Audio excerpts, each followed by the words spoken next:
Hello दोस्तों, नमस्कार, good morning, जय हिंद। आप सभी का स्वागत है मोबाइल पाठशाला की यूट्यूब चैनल पे।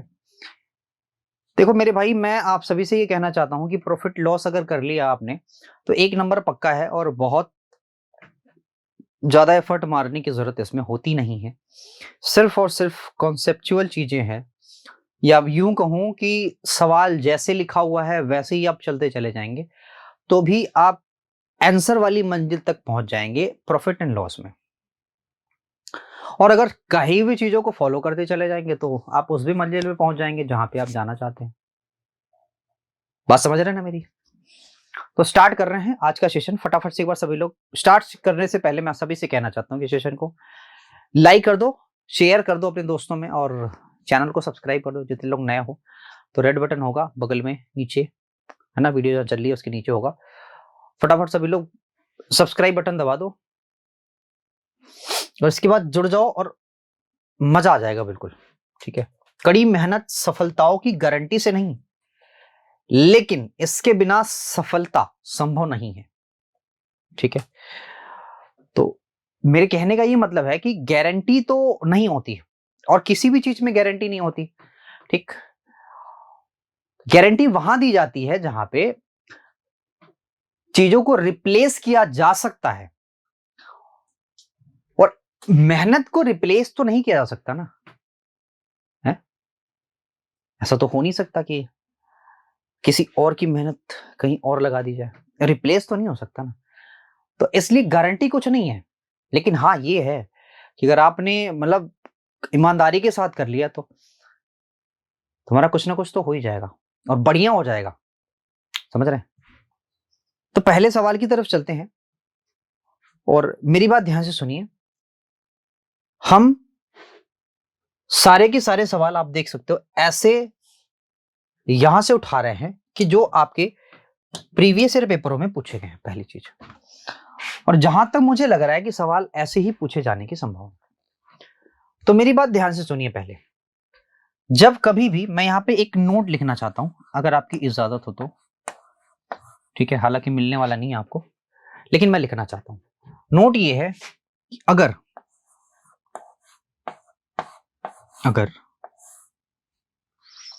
खर्चा अगर खर्चा समान है,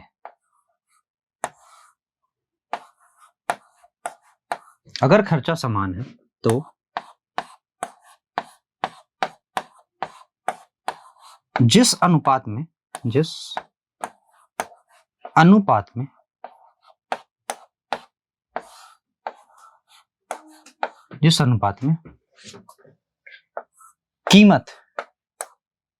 कीमत को हम प्राइस बोल सकते हैं, जिस अनुपात में प्राइस बढ़ या घट रहा है,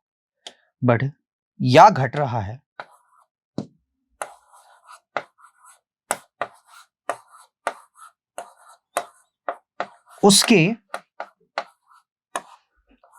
ठीक विपरीत अनुपात में, विपरीत यानी कि ऑपोजिट अनुपात में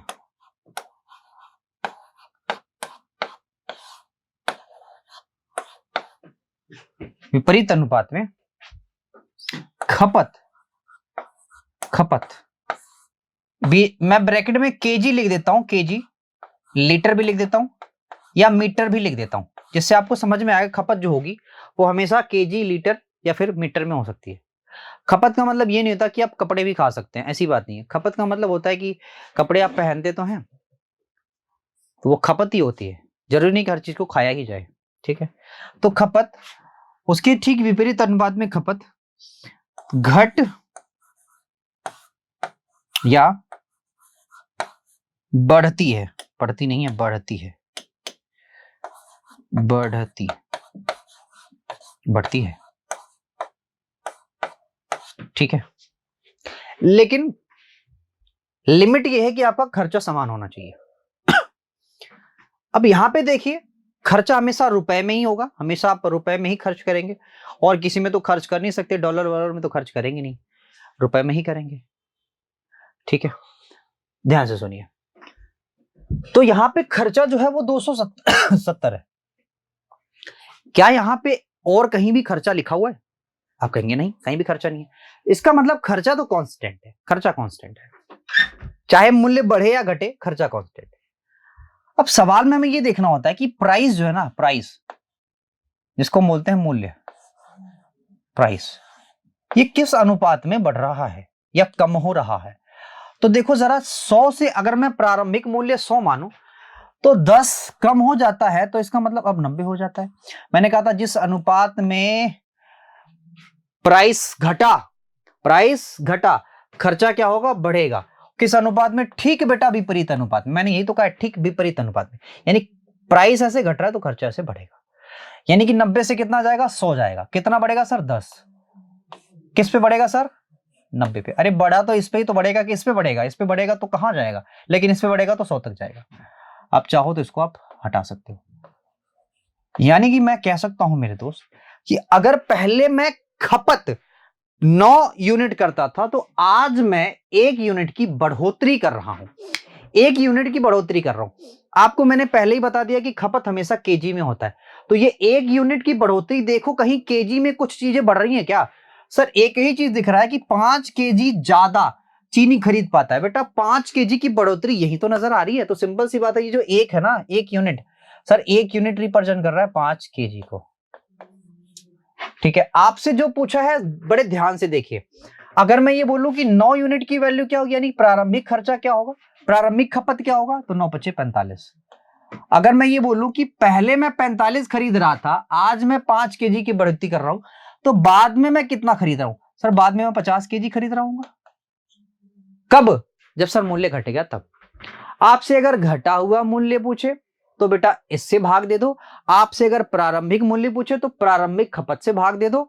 डन है, बात आई समझ में? बहुत बढ़िया। अब जरा देखो सवाल में क्या पूछा, कह रहा है कि चीनी के मूल कीमत और कम हुई कीमत में अंतर बताना है बेटा। तो इसका मतलब यह है कि हमें ये भी प्राइस चाहिए और ये भी, यानी प्रारंभिक प्राइस भी चाहिए और घटी हुई प्राइस भी चाहिए और दोनों का डिफरेंस भी चाहिए।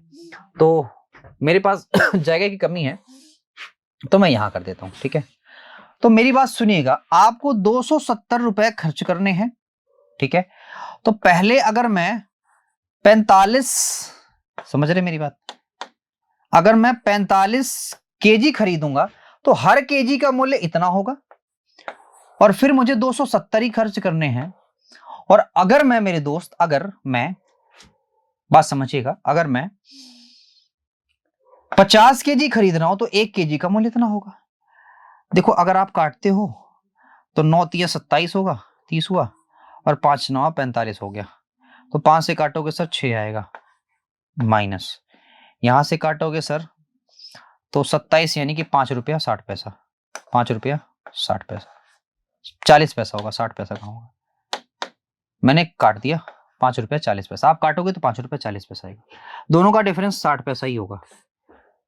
दोनों का डिफरेंस क्या होगा? 60 पैसा। बहुत ही आराम से आपने निकाल दिया इस सवाल का जवाब। अब और क्या चाहिए बताओ? अगला सवाल है, कोई भी दिक्कत नहीं है बेटा, आप कोई भी दिक्कत नहीं है। आपसे कह रहा है कि मूल्य कितना बढ़ गया, 40। तो पहले प्राइस बेटा था 100, आज प्राइस 40 बढ़ गया, यानी 140 हो गया। तो प्राइस बढ़ा है तो सिंपल सी बात है, खर्चे में, आई मीन खपत में कमी आएगी। खपत में कमी आएगी। कितनी कमी हो रही है सर? 40 की। किस पे हो रही है सर? 140 पे। आप इस 0 से 0 हटा दो, 2 से काटोगे तो सर आएगा 2/7। यानी कि सिंपल सी बात है कि अगर पहले मैं 7 खपत कर रहा था तो आज मैं 2 की वृद्धि कर रहा हूं। कितने की वृद्धि कर रहा हूं सर? 2। कितने की सर? 2 की वृद्धि। अब जरा देखो, सॉरी कमी कर रहा हूं, वृद्धि नहीं। देखो यहां कमी हो रही नहीं, 140 से 100 जा रहा है तो कमी हो रही है। तो देखो कहीं पे कमी का जिक्र किया गया है सर। सर यहां पे किया गया है 8 पुस्तकें कम मिलती हैं। तो सिंपल सी बात है, 2 यूनिट की वैल्यू 8 लिख दो, 1 यूनिट की वैल्यू 4 लिख दो। अब 1 यूनिट की वैल्यू 4 आ गई तो पहले की खपत मैं पूछूंगा तो 7 चौके 28 होगी। बाद की खपत पूछूंगा तो 9 यूनिट होगा, यानी कि 9 चौका 36 होगा। आप मेरी बात ध्यान से समझिएगा, पहले मैं 28 खपत कर रहा था और अगर 8 बढ़ा दे रहा हूं मैं, अगर 8 बढ़ा दे रहा हूं तो इसका मतलब है कि 8 इसमें जोड़ दिया तो 36। आपसे क्या पूछ रहा है? कह रहा है कि प्रत्येक वस्तु का आरंभिक, प्रत्येक पुस्तक का आरंभिक मूल्य। तो बेटा आरंभिक मूल्य तभी निकलेगा जब आप आरंभिक खपत से भाग देंगे। यानी कि 84 रुपए में अगर आप इस 28 पुस्तकों से भाग दे देते हैं तो मेरे दोस्त जो आपका उत्तर आएगा वो आएगा 3। कितना आएगा दोस्त? 3। तो ये आपका उत्तर होगा। ठीक है, अब ये वाला सवाल है, इसको हम फटाफट करेंगे। 100 से कोई चीज कितना होता है? 80 होता है। घट जाएगा दोस्त तो 20/80 होगा। ठीक है कि नहीं होगा? घट रहा है मतलब आई मीन बढ़ रहा है, खपत बढ़ रहा है तो 20 चौका 80 या 1/2 आएगा। है जी, 1/2 ही आएगा ना, ये 80 होगा, सॉरी 80 होगा दोस्त। तो यहाँ 1/4 आएगा। यानी पहले अगर मैं 4 खपत कर रहा था, अब 1 बढ़ा दे रहा हूं। कितने केजी बढ़ रहा है सर? 1 केजी। 1 बराबर 5 के तो 4 बराबर सर 20 के, तो सर 5 बराबर 25 के। आपको क्या चाहिए? आपको चाहिए पहले चीनी की कीमत कितना थी, तो भाई पहले वाली खपत से भाग दे दो। तो 20 से भाग दूंगा तो आएगा 30, है ना? कैसे? अरे भाई 600 रुपया मैं लेके जा रहा हूं, 20 केजी चीनी खरीद रहा हूं, 1 केजी का मूल्य कितना होगा सर? 30 रुपए। कितना होगा? 30 रुपए। ठीक है, डन। आगे बढ़ते हैं। ये सवाल आप करेंगे, ये सवाल आप करेंगे, ये सवाल बेटा आप करेंगे, ये सवाल मैं करूंगा। ठीक है, कौन कौन सा सवाल आप करेंगे? 1 2 3 ये आप करेंगे और इसके बाद ये मैं करूंगा। इस सवाल को बड़े ध्यान से पढ़िए। पहली बात तो बहुत ध्यान से पढ़िए, फिर इसके बाद एक नोट लिखिए। नोट लिखना बड़ा जरूरी है। नोट ये है कि ऐसे सवालों में बेटा आप सवाल तो याद रखना पड़ेगा। अब अगर ऐसे मैंने कह दिया तो ऐसे सवालों में आपको सवाल याद रखना पड़ेगा। ऐसे क्वेश्चंस में नंबर ऑफ आर्टिकल इक्वल होने चाहिए, इक्वल करने होते हैं। आप नंबर ऑफ आर्टिकल को इक्वल कर दो, आंसर आ जाएगा। नंबर ऑफ आर्टिकल को इक्वल कर दो बस। कह रहा बेटा 10 नग खरीदे जा रहे हैं, 8 यानी 8 का 1, 8 का 1। तो बेटा आप ऐसे समझो कि ये 10 नग है, नग को आप आर्टिकल लिख लो। और कितने रुपए बेटा खरीदे जा रहे हैं? ये 8 रुपए के। तो खरीदने को हम सीपी बोलते हैं, आपको पता होगा। और वही कह रहा है कि 8 आर्टिकल बेचे जा रहे हैं। बेचने का मतलब एसपी होता है सर 10 रुपए में। मैंने कहा था ना आर्टिकल बराबर कर दो, आर्टिकल बराबर कर दो। बराबर कैसे करें?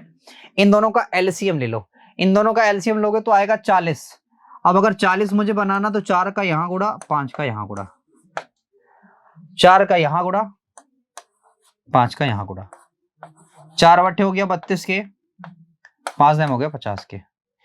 तो 32 में खरीदा बेटा, 50 में बेचा। तो सिंपल सी बात है सर, 18 का प्रॉफिट आ रहा है, 18 का प्रॉफिट आ रहा है। 18 का किस पे आ रहा है सर? 32 पे।